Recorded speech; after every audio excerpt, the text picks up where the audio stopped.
La Rueda del Misterio, dirigido por Miguel Ángel Pertierra, música original de José Luis López Durán.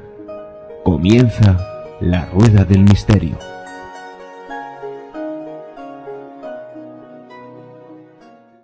Hola amigos de La Rueda del Misterio, bienvenidos a este espacio especial de colaboración, donde Isarpe y La Rueda del Misterio en este Poder del Espíritu se unen aquí con un servidor, Miquel Lizarralde, trayéndoos temas muy interesantes sobre las artes adivinatorias, sobre las terapias alternativas, sobre diversos temas que nos parecen interesantes y con profesionales punteros. Hoy tenemos con nosotros a Iñaki Pérez de Arrelucea Echarri. Bienvenido, Iñaki.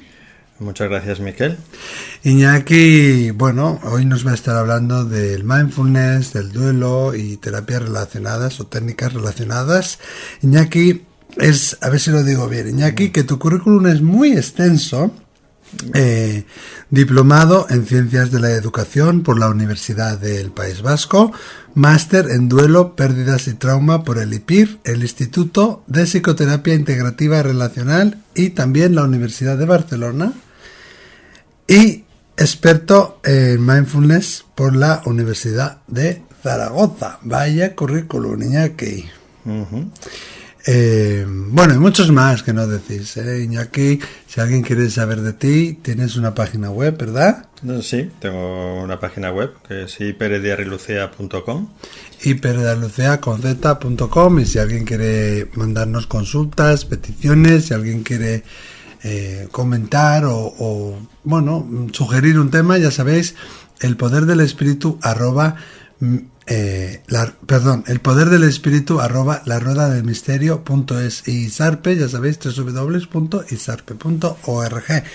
Iñaki, vamos a empezar, si te parece, hablando de la meditación. Tú llevas casi 40 años guiando a personas en meditación y también con Tai Chi, Qigong.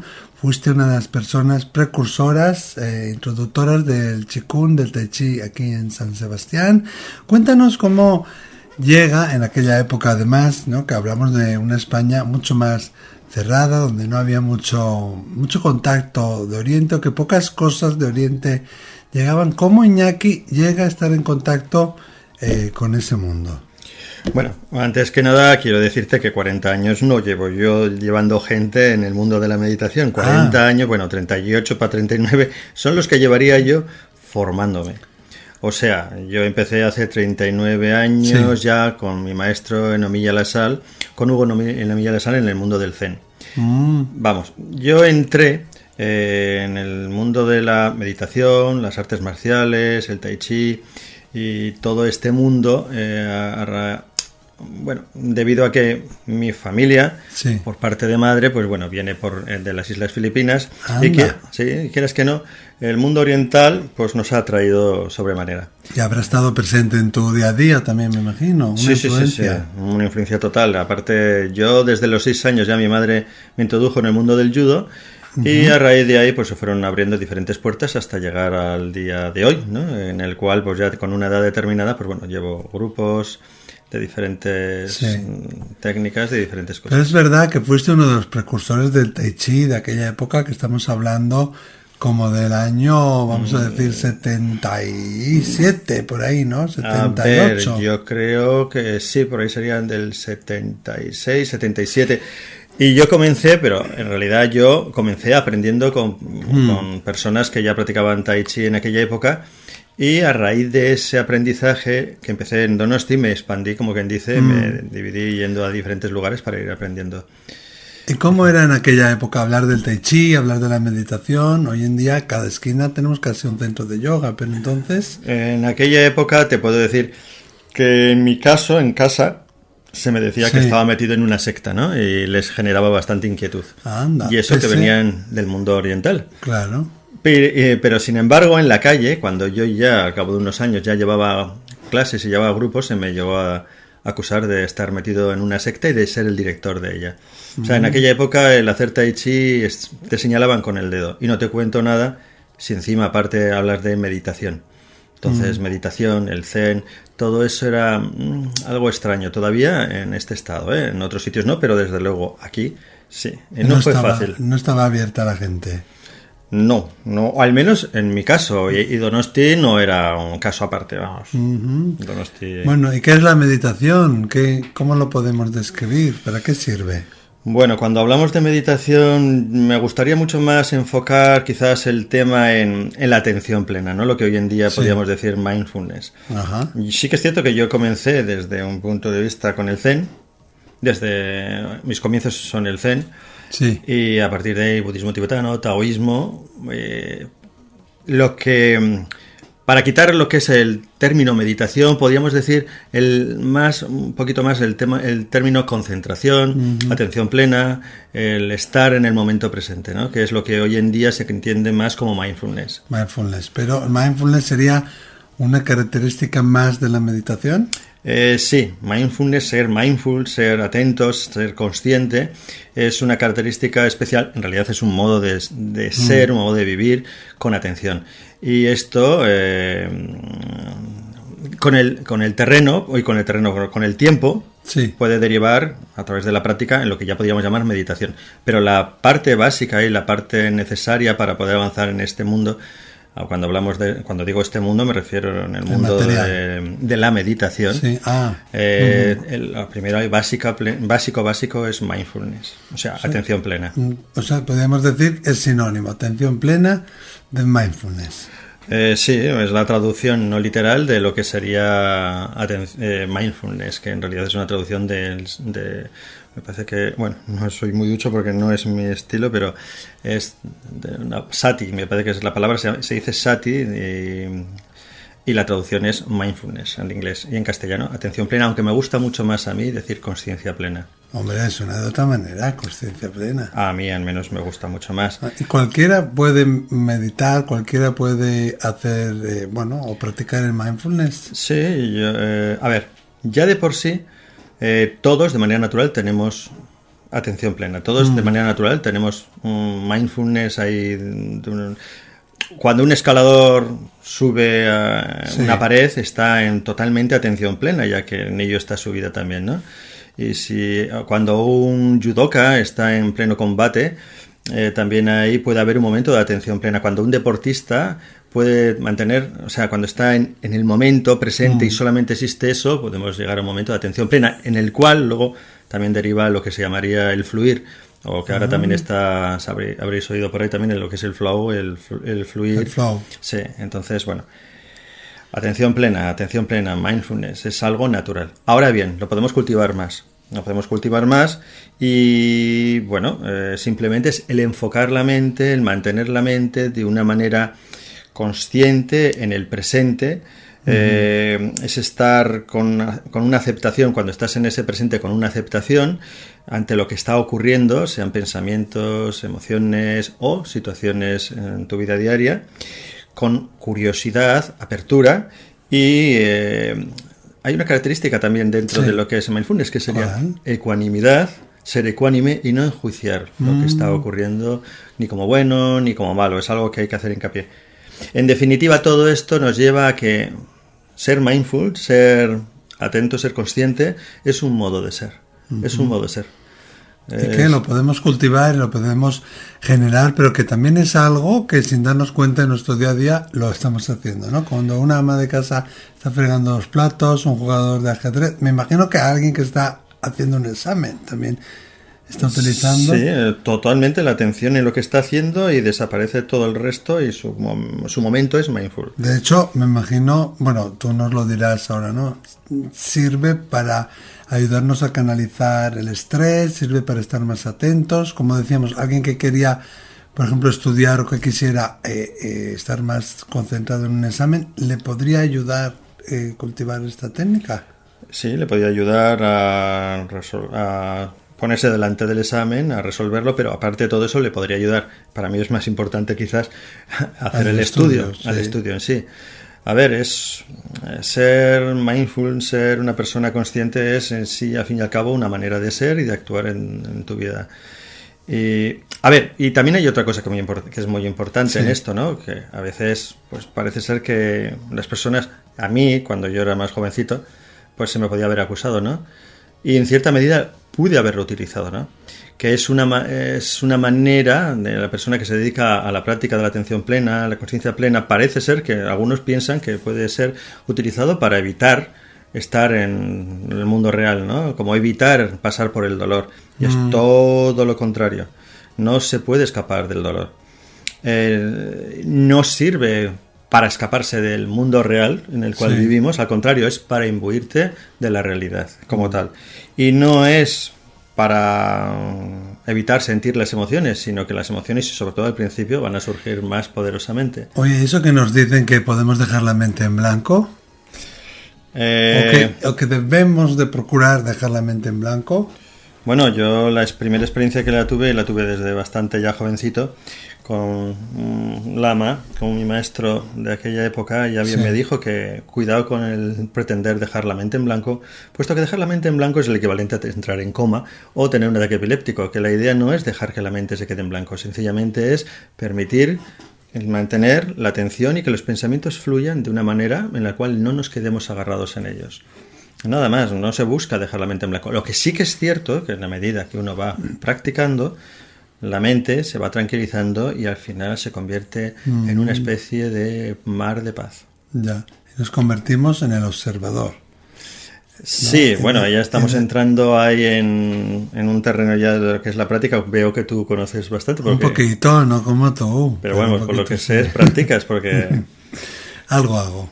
Bueno, pues sí, se desarrolla lo que es la cualidad del observador y entonces empezamos a poder gestionar las emociones, los pensamientos, las sensaciones externas, las sensaciones internas y bueno, es un trabajo que poco a poco va interiorizándose cada vez más y más y más y se produce una sensación de bienestar bastante potente. Y no tenemos que esperar a ser adultos para empezar a practicar el mindfulness ni para practicar la meditación. A ver, yo tengo el recuerdo de haber sido mindful, si queremos traducirlo, ponerlo ahora así, desde muy pequeño.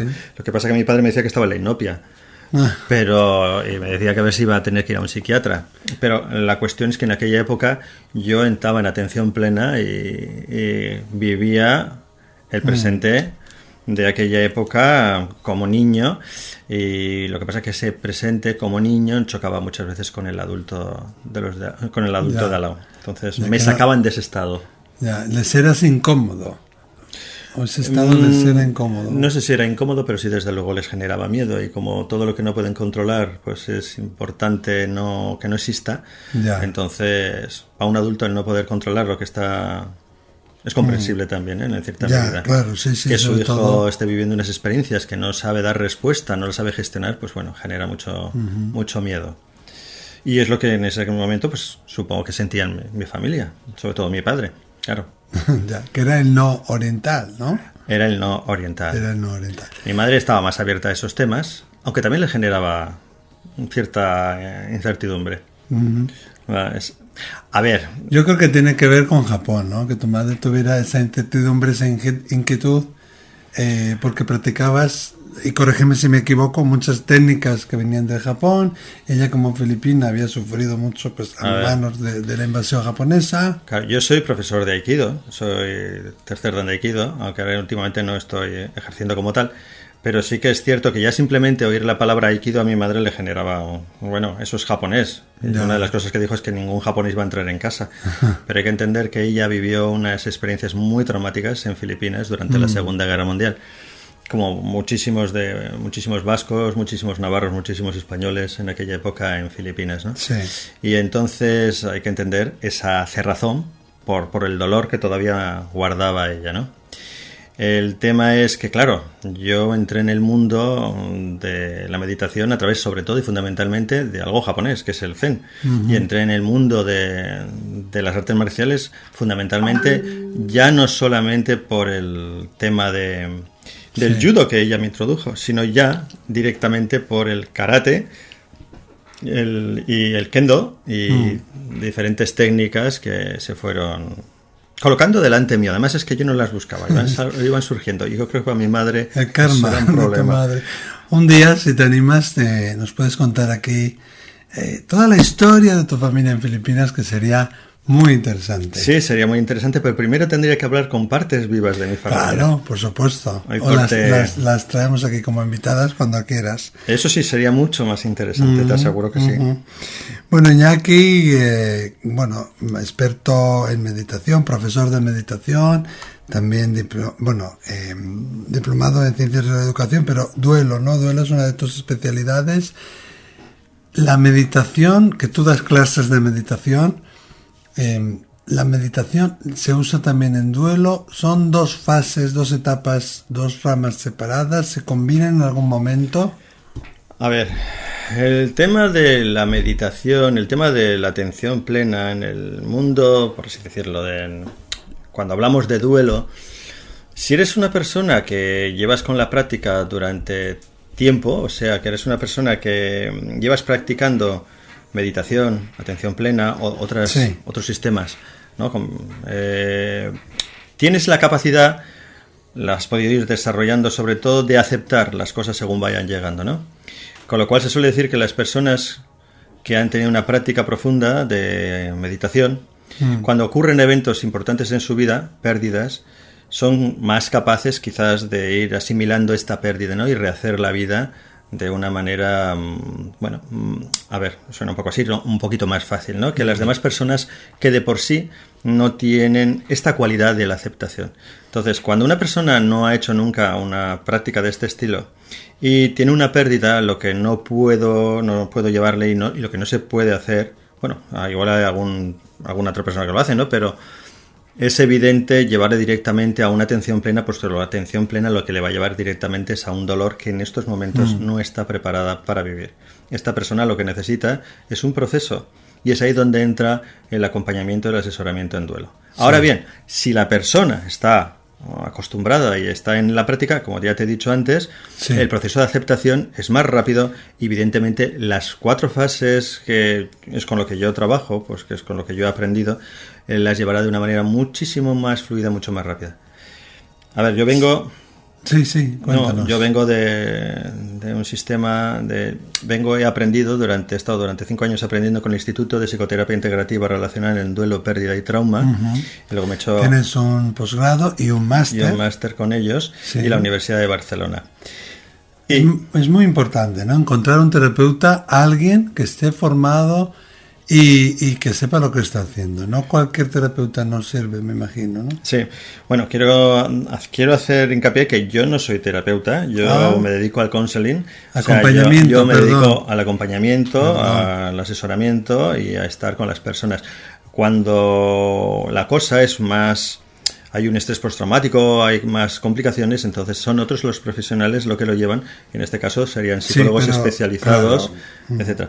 Pero en nuestro caso, en mi caso, que yo me dedico al counseling, al asesoramiento, es importante saber que desde el punto de vista de cómo yo trabajo y cómo yo he aprendido, es que hay 4 fases, ¿no? 4 fases por las cuales la persona va atravesando a través de la vivencia de ese duelo. Sí, ¿cuáles son esas 4 fases? Podríamos decir que la primera es shock trauma, la siguiente podríamos decir también que es protección evitación, es una manera de evitar el dolor, la siguiente se empieza a conectar con ese dolor, empiezo a integrarlo poco a poco y al final ya me puedo transformar cuando ya he vivido, como quien dice, esa conexión. ¿Son lineales esas fases, una va tras la otra? Se pueden marcar como lineales, pero no lo son lineales. O sea, tú puedes estar en integración en un momento determinado, en conexión e integración, y puede salir en un momento determinado también una experiencia traumática del primer...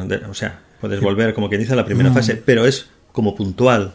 Es como puntual, pero no puedes estar en 2 fases a la vez. El que está en una está en la otra. No. A ver, no es que sea una fase... A ver, si estamos en trauma, sobre todo...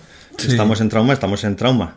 O sea, esa sí que es una fase clara, de por sí. Que no significa que la muerte del ser querido haya tenido que ser traumática, ¿no? Sino que es un estado en el que la persona está. No, normalmente si estoy en trauma es porque la muerte del ser querido me haya provocado en sí un trauma, o porque el trauma se ha ido acumulando poco a poco. También puede haber un trauma con un enfermo de Alzheimer, o sea que puede ir generando con un enfermo de cáncer. Pero lo que sí es importante saber es que el sistema de 4 fases no implica que las 4 fases sean rígidas y estables y que vayas pasando de una a otra, paulatinamente. No. Puedes estar pasando, cuando estás en trauma normalmente estás ahí, pero luego puedes ir pasando a la segunda fase, como dices, a protección, evitación, pasas a integración, pero de repente surgen cosas de protección e integración y se te van trabajando. Claro, esto es un proceso muy respetuoso con la persona y es su tiempo y es su momento el que va a ir marcando, el que vaya pasando por las diferentes fases. ¿Y cómo trabajáis con las personas? Bueno, ¿individual, en grupo? ¿Nos puedes dar algún ejemplo? Sí, normalmente cuando viene una persona a consulta, entonces lo que hacemos es hacerle una entrevista de acogida y esta entrevista de acogida puede ser un día o a veces se puede ir a 2 días, ¿no? Y según vamos viendo la entrevista de acogida, empieza poco a poco luego ya a verse ya, a ir desarrollándose o en individual o pasar a grupal. Pero vamos, normalmente vamos a tener que ver directamente cómo está esa persona, claro, y cómo se siente para poder saber si vamos a seguir trabajando en el individual o vamos a pasar a grupal. Claro, o quizás tengáis que derivarlo a otra persona, ¿no? Claro, depende si de trae otro tema, aparte del que trae como duelo, sí, entonces inmediatamente, por ejemplo, por nuestro caso, lo pasamos a otros profesionales que tengan otra clase de... O sea, que le hacemos esa acogida, barajamos a ver, un poco evaluamos cómo está esa persona, en qué estadio se encuentra, cuál es su proceso, y ahí se decide si va a terapia individual o pasa a grupo, o si lo tenemos que derivar a otro profesional. Bueno, también es opcional, la persona a lo mejor no quiere pasar a grupal, ¿eh? O sea, y hay otras personas que les gusta mucho ir a grupal, ya que, antes de que me lo preguntes, sí, porque creo que me has sonrido como diciendo que vas a preguntarme eso, hemos intuido, cuando una persona va a grupal, la verdad es que es un proceso bastante poderoso para ellas. Estas personas llegan a un grupo en el cual las otras, las que tienen enfrente, las que le rodean, han vivido procesos parecidos al suyo. Entonces, no se sienten solas. Sienten que las demás personas les entienden el dolor que están pasando. Es como un proceso de humanidad compartida, ¿no? Esas personas me sienten, esas personas me entienden y yo puedo compartir con ellos este dolor tan profundo que yo tengo. Como muros de carga o muros de apoyo. Sí, eso me apoyo. Yo según estás hablando lo que veo es personas con los brazos extendidos, ¿no? Como que se apoyan los unos a los otros. Sí. Además luego hay veces que estos grupos, a ver, nosotros estamos con grupos recién formados, ¿no? Pero hay otros compañeros, como por ejemplo Izaskun Andonegui, que lleva Bidegin, que es de la asociación Bidegin. Pues eso sí, ya tiene grupos ya más formados, que llevan más tiempo. Trabajas más con la asociación Izargui, ¿no? Sí, nosotros trabajamos más con Izargui y luego también consulta privada. Y en la asociación Izargui normalmente nos dedicamos más a personas mayores, ¿no? Muy interesante. ¿Y cómo es de diferente esto en la tercera edad?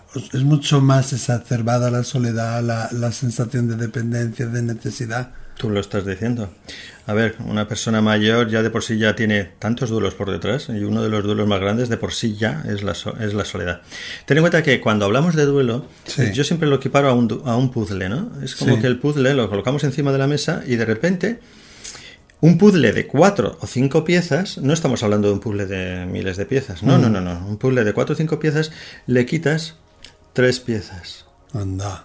A una persona mayor le quitas la compañía, que son 3 piezas o 2 piezas, depende de cómo haya sido las vivencias, ¿no? Es muchísimo. Pero tú imagínate que este puzzle no es de 3 o 4 piezas, por ejemplo, que no es un duelo puntual. Cuando te viene una persona mayor, al menos a consulta, en nuestra asociación, cuando nos viene una persona mayor, viene con un puzzle que antes tenía 1000 piezas y ahora de repente tiene 1000 cicatrices. Está como, y algunas no están bien casadas, ¿no? Entonces, cuando te viene con la última cicatriz, normalmente las otras están ahí tambaleándose. Y hay que ser muy exquisitos, saber en qué punto están y cómo acogerles, que se sientan seguras. Y a lo mejor, pues simplemente acompañar, y este proceso es que es muy diferente como con personas jóvenes. Hay mucho dolor por medio. Sí, es mucho más delicado, ¿no? Me imagino. Desde el punto de vista, sí, para mí. A ver, todos los duelos son delicados. Pero con personas mayores a mí me parece muy delicado.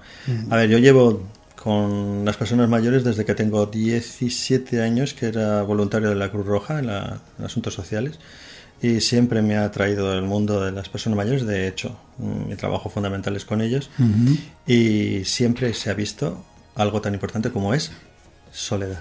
Ya. Soledad. Y mira, te saco también otro tema, como es el tema del duelo de las mascotas. Sí. Porque, bueno... Pero un momento, no corras tanto, Iñaki, que tienes tanto que contar, que decirnos. El duelo, para que yo lo entienda bien, de las personas mayores, ¿se puede llegar a sanar, solucionar esa soledad? ¿O cómo encuentran solución, además de mira, la terapia de duelo? Yo puedo plantearte dos cosas.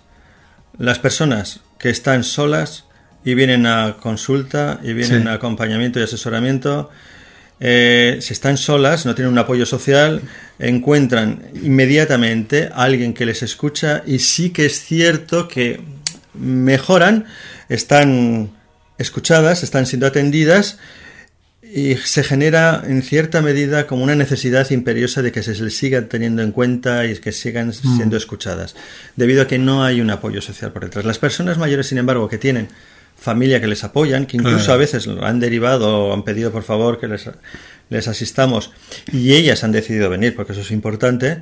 Entonces, cuando terminan la consulta, van a casa y siguen siendo apoyadas. Pero las personas que están solas, el único apoyo que tienen normalmente somos nosotros. Es que hoy en día parece que hacerse mayor es casi un pecado, que todos tenemos que lucir guapos, sin arrugas, jóvenes, que todos tenemos que ser Ken y Barbie. Entonces, socialmente también es un tema que no es tabú, pero que tampoco está tan bien visto, ¿no? El hacerse mayor, por las taras que eso conlleva. No es la moda, vamos a decir. A ver, estamos entrando en otro tema. Ya. A ver, cuando hablamos de hacerse mayor, estamos hablando de muchos duelos. Porque ya la edad de por sí son muchos duelos. El cambio del cuerpo son muchos duelos. El ver que ya no soy el de antes o lo de antes son muchos más duelos. Entonces es todo un proceso de un duelo llevado, y que si deriva en un terreno de soledad ya es bastante... Querías hablarnos del duelo de las mascotas, uniéndolo, me imagino, que con la tercera edad. Ahora creo que estoy pillando por dónde vas. A ver, hay algo muy importante en saber. El duelo de las mascotas lo podríamos llamar, que esto... Yo creo que alguna vez tú has comentado, no sé si algún es un duelo desautorizado. Duelo desautorizado... Pues no lo sé. No. Vale, pues duelo desautorizado es aquel duelo en el cual da vergüenza o te da corte compartir con los demás, porque sabes, porque muchas veces ha ocurrido, y tienes el miedo de que no te entiendan. Es evidente que si tú pierdes un perrito, lo que suele decir la gente muchas veces es si no era más que un perro. Ya, que no es tu hijo. No es tu hijo, fíjate, los que han perdido un hijo, y tú cómo puedes estar. Y entonces sienten vergüenza. Las personas que han perdido una mascota, sobre todo si estamos hablando de personas mayores, sienten una vergüenza profunda si lo quieren compartir, porque ¿cómo van a compartir eso cuando otras personas han tenido una pérdida tan grande? Ya, pero el dolor de cada uno es el de cada uno. Nadie lo puede... Sí, pero el juicio de la sociedad es bastante cañero con respecto a ese tema. Entonces, la mascota para una persona mayor que está sola no es un animalito, es algo mucho más, es su familia. Entonces, cuando de repente esta persona que había hecho una vivencia con ella, que es como quien dice, media tarta ocupada por este otro ser, de repente desaparece, este ser, por muy pequeñito que fuera, incluso un canario, porque he visto yo casos hasta de un canario, sí, horroroso. Y horroroso por cómo se le trató a la familia a esta mujer. Ay. Y entonces, el volver a rehacer esta tarta es muy complicado. Y muchas veces lo que hace la familia es regalarle otro perro. Y no se les da el permiso para vivir el duelo de la pérdida de ese perro que no era un perro, tenía un nombre, tenía un espacio y tenía unas vivencias con esta persona. Entonces estos duelos, ya te digo yo, son bastante cañeros a la hora de vivir por estas personas. Una situación peor a regalarle otro animal de compañía. Sobre todo porque no lo rechazan, pero lloran luego a escondidas. Ya. Y entonces, claro, se sienten culpables de no tratar bien a este otro perro hasta que se van aclimatando a este nuevo perro. Estamos hablando de perro, pero ya te digo, el caso así más llamativo fue un canario. Sí, y los duelos desautorizados, un canario, fíjate también, Sí, un canario. Duelos autorizados también entran ahí, el duelo de los amantes escondidos, por así decirlo, ¿no? De los amantes fuera del matrimonio. Sí, de relaciones, fuera de. Eso es. Entonces, tú imagínate, no puedes vivir este duelo, puesto que esta persona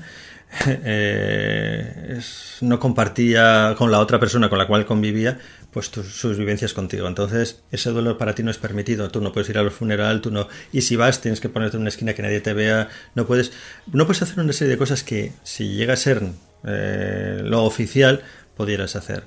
Claro. ¿Y cómo se soluciona? ¿Es mucho más difícil ese tipo de duelo? Bueno, es un acompañamiento y eso es un proceso que marca el ritmo de la persona que lo está viviendo. Pero bueno, tenemos duelos también de trabajo, duelo de parejas, duelo... Es que hay diferentes tipos de duelos, porque al fin y al cabo son pérdidas. Y trabajáis, digamos que agrupando a las personas según tipo de duelo, ¿no? ¿Tengo entendido?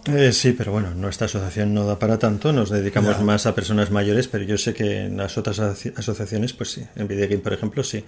Nosotros nos dedicamos más a la gente mayor. Sí. Entonces Isargi se dedica mucho más a personas mayores y entonces, bueno... Sí, estamos también en colaboración, ¿no? He visto yo en la página web con Alaya Madrid también. Ah, sí, bueno, se me había olvidado, sí, que lleva Dulce Camacho. Sí. Y Dulce Camacho ha escrito un libro sobre el suicidio que ahora mismo no recuerdo el título, pero lo tenéis que buscar porque es súper interesante si hay alguien que está interesado en saber sobre el duelo, en aprender sobre el duelo, en ejercitar, en entrenarse más, en formarse, y incluso si habéis tenido una pérdida de alguien por un suicidio, os lo recomiendo. Dulce Camacho, se llama La pérdida inesperada, el duelo por suicidio de un ser querido. Dulce Camacho, que bueno, pronto será doctora Dulce Camacho. A mí, tengo que decírtelo, Iñaki, que aunque creo que lo sabrás, me une un afecto especial a Dulce por temas personales, pero bueno, y creo que la editorial es la Fundación Salud Mental España, si no me equivoco. Pero bueno, hay más libros, ¿no? Ya que hay más libros. Pero bueno, que yo también ser... quiero decir que Dulce Camacho es una de mis maestras. He aprendido mucho con ella. Dulce Camacho es todo un ejemplo, fundadora de la Asociación Alaya. Mira, un día me has dado una idea, la vamos a traer aquí al Poder del Espíritu. Perdió a su hija y bueno, ahí empezó una búsqueda. Pero cuéntanos, ¿más libros que podamos recomendar? Yo otro libro así sencillo es, por ejemplo, El mensaje de las lágrimas, de Alba Pallás, otra de mis maestras, la directora del Instituto IPIR y la directora del máster. Para mí es un libro maravilloso, no es nada difícil, no es complicado, es sencillo, es muy claro y va a detallar todas las pautas para seguir cuando una persona está en duelo. Es un libro, ya digo, de Alba Pallás, El mensaje de las lágrimas, de la editorial, creo recordar que es Paidós. Sí. Bueno, tiene otro libro, pero ese ya es más para profesionales, ¿no? Ese libro de las tareas del duelo es más para profesionales que ya nos dedicamos más a ello. Así, gente común como yo, El mensaje de las lágrimas. El mensaje de las lágrimas y luego La pérdida inesperada, como bien has mencionado, de Dulce Camacho. Sí, los dos libros para mí parecen muy interesantes. Muy interesantes. ¿Y qué podemos decir de los bebés no nacidos o incluso una persona que quiere quedarse embarazada y no consigue quedarse embarazada? ¿También serían duelos desautorizados? A ver, no, un bebé no nacido no... A ver, al menos yo cuando los he ido tratando no son duelos desautorizados, pero sí casi llegan al punto en el cual si la pareja no es capaz de comprender que ese duelo por la pérdida de un ser que estaba, pues que estamos hablando a veces de pérdidas de 6, 7, 8, incluso cuando se están haciendo, ¿no? Y el marido o la pareja en un momento determinado dice, no te preocupes, vamos a tener otro y hacemos un bebé sustituto, entonces ahí metemos un follón. Y luego cuando crezca las taras y el karma, vamos a decir, lo que va a acarrear ese bebé sustituto. Entraríamos un poco en el trabajar con el tema del transgeneracional, pero eso se nos escapa ya un poco del terreno del duelo. Sí, para eso podéis escuchar el audio de Olga Heras, Sí, el tema de duelo no entramos ahí. Hay otro audio muy interesante de Olga Heras también. Vamos, que una persona que ha tenido un aborto sí necesita vivir su duelo. Y de hecho, esto lo hemos tratado nosotros en Isargi. Entonces, si alguien está en duelo, alguien que conocemos pierde a un ser querido, ¿qué es lo que deberíamos hacer? Bueno, para empezar, yo no voy a dar muchísimas pautas, solamente voy a decir una, no dar consejos. No dar consejos, sí. no estar... Y luego evitar frases como, bueno, Dios nos lo da, Dios nos lo quita, ahora estará en otro sitio mejor, estate tranquila, esas frases estará en manos de los angelitos. Sí. Él no querría que tú lloraras, Sí. Él te quiere ver bien, Exacto, el tiempo no todo llores lo, que Él te ve. El tiempo todo lo cura. ¿Cuánto daño hace eso? Total. Mira, ahora con esta que he dicho yo, el tiempo todo lo cura. Yo no sé si fue Alba la que comentó, o igual fue Julia también, otra de mis maestras. Sí. Dijo algo así como, el tiempo no todo lo cura, el tiempo lo llena todo de polvo. Y entonces, claro, ese polvo en un momento determinado, cuando hay otra pérdida, se levanta todo y monta un follón impresionante. Entonces se monta duelo sobre duelo. Qué razón. Desde luego. Y entonces, lo que podemos hacer, sobre todo, lo que podemos hacer es una gran escucha. Estar al lado de la persona que está con ese dolor y nosotros mostrarle nuestra capacidad de escucha. No juicio, no consejo, y estar ahí para lo que esta persona necesite. Si me necesitas, aquí estoy. Y nada más, permitir el abrazo y dar vuestro corazón. Es dar un abrazo silencioso, estar ahí y acompañar. Luego que hay más cosas, permitir que esta persona vaya hablando, y en un momento determinado, si esta persona pide ayuda especializada, pues sencillamente se le da. Pero si no, la misma familia, el mismo entorno social, si es funcional, si es un entorno que permite la escucha y permite sacar hacia afuera el dolor, va permitiendo que el duelo se lleve de un proceso en una manera natural. Porque no todas las personas que tienen duelo necesitan una ayuda. ¿Qué puede pasar, por ejemplo, si alguien no puede vivir su duelo? Quiero decir, o no ven ellos la necesidad de ir a terapia de duelo. ¿Podrían también superar ese fallecimiento? Bueno, ¿O es siempre mejor y aconsejable? A ver, yo en este terreno entraría lo que se llama la resiliencia, esa capacidad que tenemos nosotros de amoldarnos, ¿no?, ante situaciones diferentes, a rehacer nuestra vida, incluso con temas tan gordos, ¿no?, como es la pérdida, una pérdida. Entonces, bueno, hay personas que tienen una gran capacidad de resiliencia y son capaces de rehacer su vida aún no habiendo vivido el duelo, pero sí que es cierto que hay una parte de su historia que las mantiene bloqueadas en el pasado y a veces no saben por qué, hay como, no sé, cosas que le paralizan, ¿no? Y a veces, y esto es un caso, son casos que yo he tratado y he visto en consulta, se generan enfermedades bastante complicadas por el tema de no haber vivido un duelo. Y en el momento en que se empieza a vivir el duelo, no es casualidad que las enfermedades, y hablamos de enfermedades graves, empiezan a mejorar. Con colaboración, evidentemente, médico, aquí no estamos hablando de milagros, estamos hablando de trabajo personal de cada uno. Claro, y cuando estás trabajando un duelo también puede ser que eso levante después otros duelos que están ahí existentes, ¿no? Como estabas pero eso diciendo. Claro, eso lo ves con... Eso, claro, no todo el mundo lo tiene ahí guardado otro duelo, sin embargo hay unas personas que vienen a consulta y de repente descubres al cabo de un tiempo que salen otros duelos por detrás, pero no todo el mundo tiene por qué, ¿eh? A veces hay simplemente eso, ¿no?, que vienes con un duelo y con ese duelo lo trabajas y ya está, pero es raro. Y en el terreno de las personas mayores, en el espacio, ¿no?, de las personas mayores, cuando empiezas a trabajar un duelo, necesitas tener un cuidado exquisito porque hay muchísimos duelos por detrás. Entonces es saber estar. Puede ser como un dominó, ¿no?, que levante uno y otro. Sí, pero para eso hay que saber estar ahí. Nada más, no levantar nunca lo que no necesitas levantar. Hay que andar con un cuidado exquisito. Yo lo considero, a ver, cuando una persona mayor viene a consulta, yo lo primero que le hago es generar un espacio de seguridad en el cual esta persona se sienta segura, si no es evidente que no puede haber un trabajo personal entre uno y otro, y luego entrar en sintonía con esta persona. Pero claro, hay una cosa que para mí es muy importante, y es que esta persona al final lo que necesita es un espacio de amor, y cuando hay un espacio de amor todo se ablanda, y es ahí, a partir de ahí, donde estas personas, hablo de personas mayores fundamentalmente, se ablandan y empiezan a abrirse y empiezan a superar las cosas. Bueno, Iñaki Pérez de Arrulucea, Echarri, de segundo, estaríamos escuchándote, vamos, horas y horas, tienes tanto que contar, tantos temas interesantes. Iñaki es diplomado en Ciencias de la Educación, es máster en duelo, pérdidas y traumas por el Instituto de Psicoterapia Integrativa Relacional y la Universidad de Barcelona, y también experto en mindfulness por la Universidad de Zaragoza, entre otras cosas. Das clases, das formación, acompañas en duelo, individualmente, en grupos. Estás muy activo trabajando con hogares del jubilado y con grupos de la tercera edad. Pero, y antes de dar tus datos de contacto, Iñaki, quisiera, como umbral, que hablaras de tu libro. Has hablado de libros de otras personas, pero tú también tienes editado un libro, ¿no?, que se llama Diálogos del Corazón. Bueno, a diferencia de esos dos libros que hemos mencionado, porque hay más otros libros, ¿no?, de Neil Warren, de Neil Meyer, otros libros, sí, ¿no?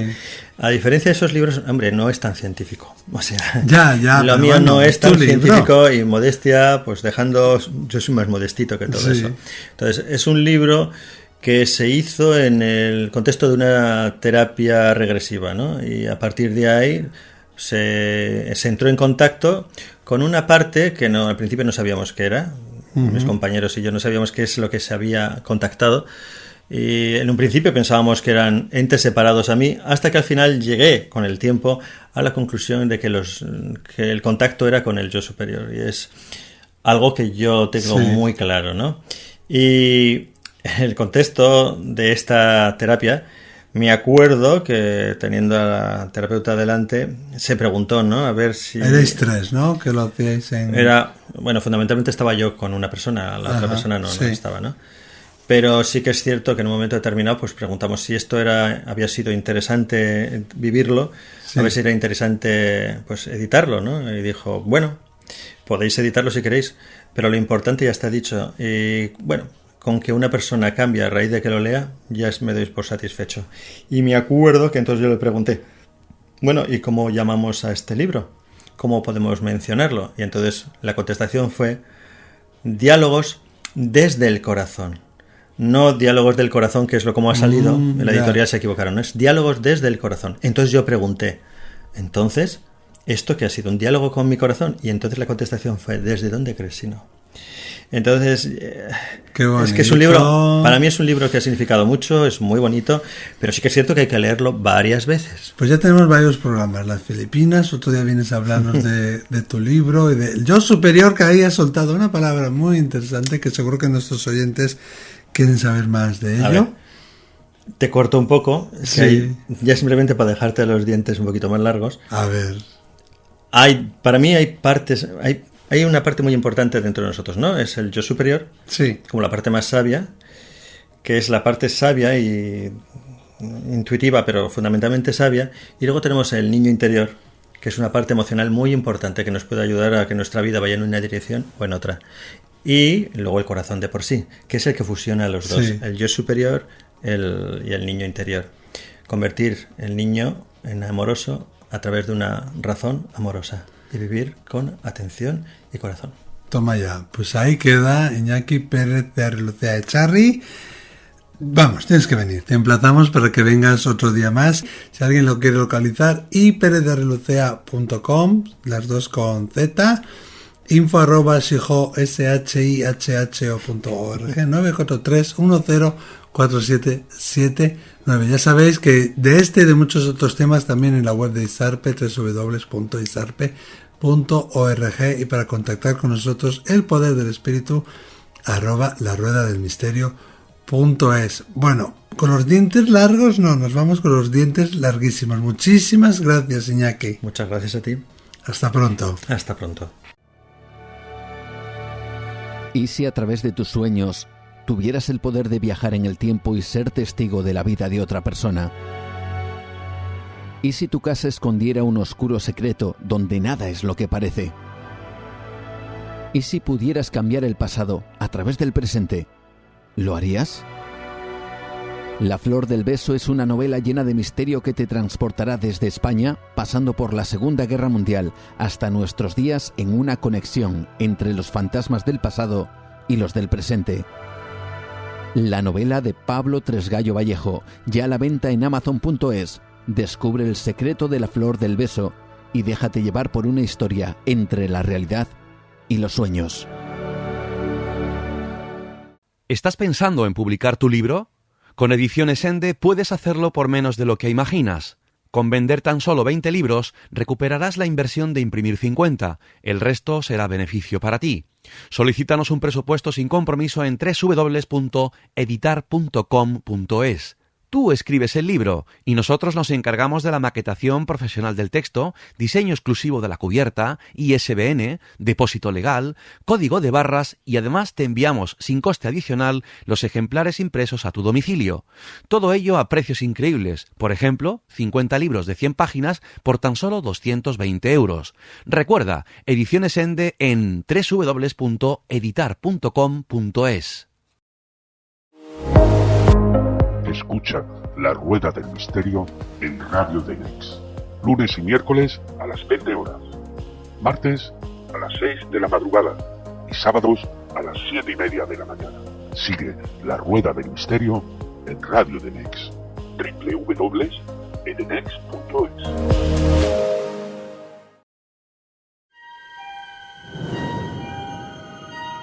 Escucha La Rueda del Misterio todos los miércoles a las 11 de la noche en misteriofm.com.